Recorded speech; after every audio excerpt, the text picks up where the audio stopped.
नमस्कार मंडळी, जर तुम्ही बांधकाम कामगार असाल आणि तुमची नोंदणी ही चालू असेल आणि अजून देखील तरी तुम्हाला गृहोपयोगी वस्तूंचे हे मिळाले नसेल तर तुमच्यासाठी अतिशय महत्त्वाचे अपडेट समोर येत आहे। आता महाराष्ट्रातील सर्व जिल्ह्यांमध्ये बांधकाम कामगारांना गृहोपयोगी वस्तूंचे जे वाटप सध्या सुरू झालेले आहेत, यासाठी अर्ज देखील मागवणे सुरू झालेले आहेत। जर तुम्ही अर्ज केला नसेल तर अर्ज कसा करायचा, अर्जासोबत आवश्यक कागदपत्रे कोणकोणती जोडायची, अर्ज लिहायचा कसा, या संदर्भात सविस्तर माहिती आम्ही तुम्हाला देणार आहोत।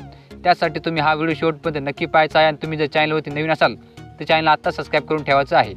तर तुम्ही स्क्रीनवरती पाहू शकता की पत्रक ई महाराष्ट्र इमारत व इतर बांधकाम कल्याणकारी मंडळ मुंबई हमीपत्र असं या फॉर्मचं नाव आहे। हा फॉर्म आपल्या टेलिग्राम चॅनलवरती दिलेला आहे, तिची लिंक आपल्या डिस्क्रिप्शन बॉक्समध्ये आहे।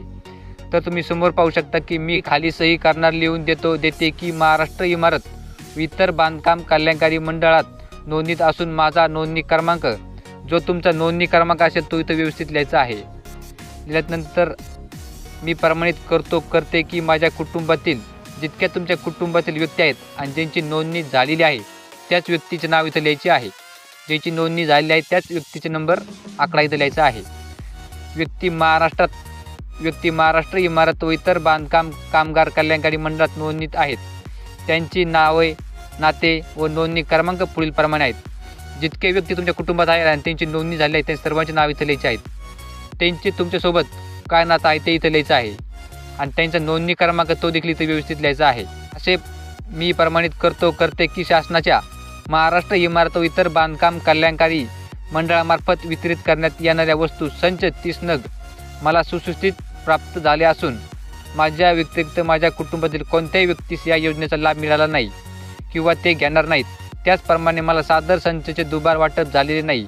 भविष्यात असे आढळून आल्यास होणाऱ्या कायदेशीर कारवाईस वसुलीस मी व माझ्या कुटुंबातील सदस्य पात्र म्हणजे जबाबदार राहतील। अंतर्गत कुटुंबातील एकाच व्यक्तीला लाभ घेता येतो हे देखील महत्त्वाचं आहे, याची देखील नोंद घेणे गरजेचे आहे।